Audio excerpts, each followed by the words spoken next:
तो पिछले video series में हम लोग देख लिए थे 11 नंबर प्रश्न तक। अब हम लोग देख रहे हैं 12 नंबर प्रश्न, और 12 नंबर प्रश्न है कि किस देश ने सुरक्षा परिषद में निषेधाधिकार का सर्वाधिक बार प्रयोग किया है। सबसे ज्यादा वेटो पावर, निषेधाधिकार का मतलब होता है वेटो पावर का यूज करने वाला आपको देश का नाम बताना है कि वो यूएसए है या फिर फ्रांस है या फिर रूस है या फिर चीन है। सबसे ज्यादा वीटो पावर का प्रयोग करने वाले देश का आपको नाम बता है, बताइए फटाफट से। तो यहाँ पे जो सही ऑप्शन हो जाएगा वो हो जाएंगे रूस, यानी 12 के सी ऑप्शन बिल्कुल सही है। चलिए 13 नंबर प्रश्न को देखेंगे। ये है आपका कि पर्यावरण के लिए प्रथम अंतर्राष्ट्रीय सम्मेलन कहाँ हुआ था। स्टॉकहोम में, रियो डी जेनेरो, न्यूयॉर्क या फिर वाशिंगटन। फटाफट से देखेंगे तो सबसे पहले पर्यावरण हेतु प्रथम अंतर्राष्ट्रीय अगर सम्मेलन की बात करें तो ये स्टॉकहोम ही होगा, जहां 1972 ईस्वी में पहली बार जो है मानव पर्यावरण को लेकर करके और सम्मेलन किया गया था। तो यहाँ पे 13 नंबर प्रश्न का ए ऑप्शन बिल्कुल सही होगा। चलिए 14 नंबर प्रश्न की बात करते हैं। तो 14 नंबर प्रश्न है विश्व बैंक की स्थापना कब हुई। 1946 में, 1947 में, 1950 में या फिर 1944 में। तो यहाँ बिल्कुल सही जवाब की अगर बात कर ले तो ये आपका 1944 हो जाएगा। याद रखेंगे वर्ल्ड बैंक की स्थापना 1944, यूएनओ की स्थापना 1945, नाटो की स्थापना 1949, वर्सा पैक्ट की स्थापना 1955, गुटनिरपेक्ष की स्थापना 1961। ठीक है, इस तरह से सबकी स्थापना जरूर याद रखेंगे। सार्क की स्थापना हो गए 1985। ठीक है, चलिए आगे 15 नंबर प्रश्न है संयुक्त राष्ट्र संघ का सबसे बड़ा अंग कौन सा होता है। सबसे बड़ा अंग जो यूएनओ का है वो कौन सा होगा। सुरक्षा परिषद या महासभा, सचिवालय या फिर अंतरराष्ट्रीय न्यायालय। फटाफट से बताएंगे कौन सा ऑप्शन सही हो जाएगा। तो जल्दी से बताएंगे, कमेंट करेंगे, फटाफट से बताना है आपको 15 का कौन सा ऑप्शन सही होगा। तो 15 का ए ऑप्शन ही सही होगा, जिसको कहते हैं सर सुरक्षा परिषद। ठीक है, चलिए 16 नंबर प्रश्न को देखेंगे। तो ये है कि अंतरराष्ट्रीय न्यायालय का मुख्यालय कहाँ है। अब बताना है दी हेग में, मॉस्को में, नई दिल्ली में या फिर पेरिस में।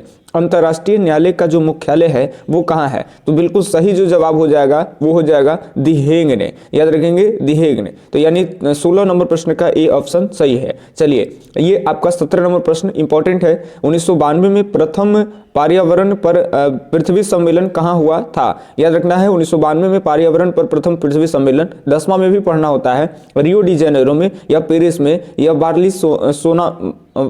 बार्सिलोना में या फिर आपका मॉस्को में। फटाफट से बताएंगे। तो बिल्कुल सही जवाब जो हो जाएगा वो याद रखेंगे 1992 में रियो डी जेनेरो में पहला पृथ्वी सम्मेलन होता है। ठीक है, तो ये कब होता है। तो 1992 में 5 साल पे सम्मेलन होगा। पहले 1992, दूसरी पृथ्वी सम्मेलन बात कर ले तो ये आपका 1997 में, और तीसरी पृथ्वी सम्मेलन 2002 में ये दक्षिण अफ्रीका के जोहान्सबर्ग में होता है। ठीक है, और ब्राजील के रियो डी जेनेरो और एक आपका हो गया न्यूयॉर्क, अमेरिका के न्यूयॉर्क। तो 3 पृथ्वी सम्मेलन आपको ध्यान में रखना है। चलिए बाकी अब 18वें नंबर प्रश्न की बात कर ले। संयुक्त राष्ट्र संघ में कितने सदस्य राज्य हैं, यानी वही देश की बात कर रहे हैं। यूएनओ में लगभग कितने देश है। तो ये तो घटते बढ़ते रहता है, लेकिन फिर भी देख ले 190, 191, 192 या फिर 193। तो फटाफट से देखेंगे यहाँ पे यूएनओ में जो शामिल देशों की संख्या कुल हो जाएगी, सही जवाब वो हो जाएगा 1993। चलिए अगले अगर 19 नंबर प्रश्न की अगर हम बात करते हैं तो 19 नंबर प्रश्न है कि नक्षत्र युद्ध कार्यक्रम किस देश ने बनाया है। नक्षत्र युद्ध कार्यक्रम किस देश ने बनाया है। अमेरिका ने, सोवियत रूस ने या फिर चीन ने या फिर अमेरिका और सोवियत संघ ने। फटाफट से बताएंगे। तो नक्षत्र युद्ध कार्यक्रम जो है वो अमेरिका ने बनाया है। 19 नंबर प्रश्न का ए ऑप्शन बिल्कुल सही हो जाएगा। चलिए 20 नंबर प्रश्न की बात कर लिए तो यह है कि शांति स्थापना के कार्यों की देखरेख किस अधिकारी के अधीन है। शांति स्थापना के कार्यों की देखरेख किस अधिकारी के अधीन है। महासभा का अध्यक्ष या फिर सुरक्षा परिषद का अध्यक्ष या अंतरराष्ट्रीय न्यायालय का अध्यक्ष या फिर महासचिव। फटाफट से बताएंगे। तो 20 का बिल्कुल सही जो जवाब है वो याद रखेंगे, ये शांति वांति को लेकर करके महासचिव के पास है, यानी 20 के डी ऑप्शन सही है। अब हम बहुत इंपॉर्टेंट प्रश्न के ऊपर बढ़ते हैं। यहां से भी प्रश्न आपके आते हैं और ये आपका इंपॉर्टेंट टॉपिक है जिसका नाम है राष्ट्र निर्माण की चुनौतियां। तो इस चैप्टर से भी काफी सारे प्रश्न बनते हैं, तो इस चैप्टर के भी महत्वपूर्ण प्रश्न को जल्दी से फटाफट से देखेंगे। चलिए पहले प्रश्न आपको दिख पा रहा है भारत के लिए जो वर्ष अभूतपूर्व हिंसा और विस्थापन त्रासदी वाला वर्ष था वह था, आपको बताना है कि सबसे हमारे लिए जो अभूतपूर्व हिंसा था, विस्थापन त्रासदी, ये समय कब था? 1962, 1971, 1965 या फिर 1947। तो बिल्कुल सही जवाब हो जाएगा, विभाजन के टाइम में ही था हमारे पास ऐसी समस्या, 1947 जब हमारा देश हुआ था आजाद। तो ए का डी ऑप्शन बिल्कुल सही है। चलिए अगर दूसरे नंबर प्रश्न की बात कर ले सर, तो दूसरा नंबर प्रश्न है हमारा कि द्विराष्ट्र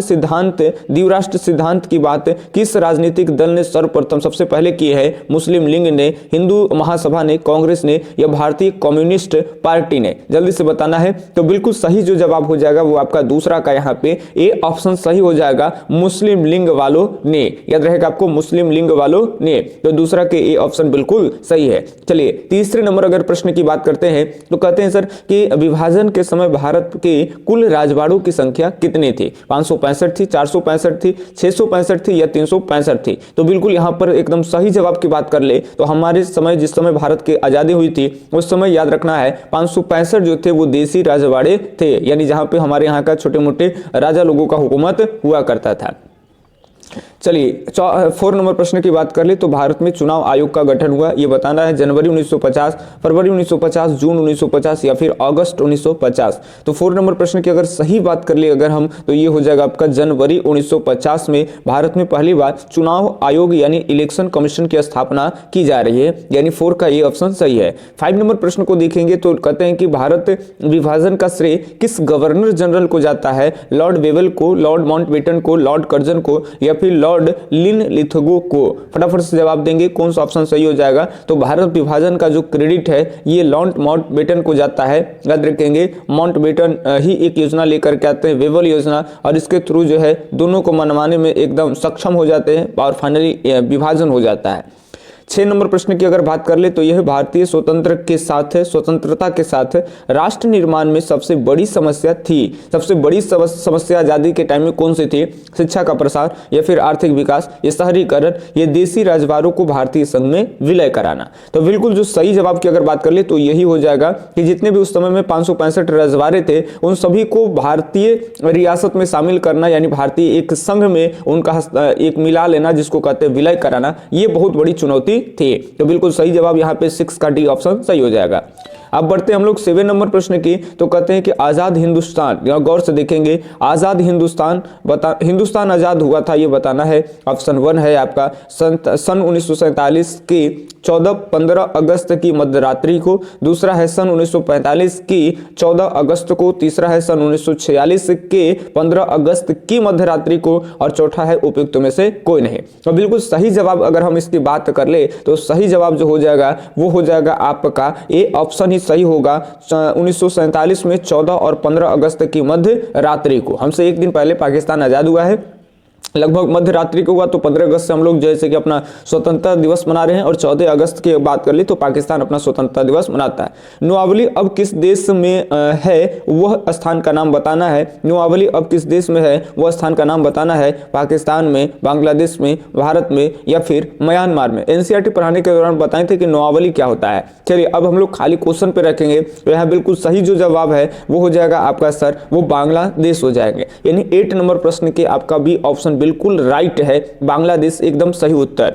चलिए 9वें नंबर प्रश्न को देखेंगे, फटाफट से 2-3 क्वेश्चन और है, अब ये खत्म हो रहा है ये चैप्टर, फिर हम लोग आ जाएंगे अगले चैप्टर के ऊपर में। तो ये आपका अगला प्रश्न है 9वां नंबर कि स्वतंत्र भारत के पहले भारतीय गवर्नर जनरल कौन थे? भारतीय लगा हुआ है, तो चलिए सिराज गोपालाचारी, गोविंद बल्लभ पटेल, मौलाना अबुल कलाम या फिर कामराज नगर? फटाफट से बताएंगे। बिल्कुल सही जो जवाब हो जाएगा वो हो जाएगा सी राजगोपालाचारी, यानी 9वें नंबर प्रश्न का ए ऑप्शन बिल्कुल सही है। चलिए 10 नंबर प्रश्न की बात कर लें तो किस देशी रियासत के विरुद्ध भारत सरकार को विलय हेतु बल का प्रयोग करना पड़ा था? जूनागढ़, हैदराबाद, त्रावणकोर या फिर मणिपुर? तो बिल्कुल सही जो जवाब है वो हो जाएगा आपका, याद रखेंगे, वी हैदराबाद के थ्रू जो है वो बल प्रयोग करना पड़ गया था भारत सरकार को। तो 10वें के यहाँ पे याद रखेंगे बी ऑप्शन बिल्कुल सही है। चलिए 11 नंबर अगर हम प्रश्न की बात कर ले तो ये 11 नंबर प्रश्न आपका क्या है, ये ध्यान सुनेंगे। कश्मीर समस्या के संदर्भ में कौन सा कथन गलत है?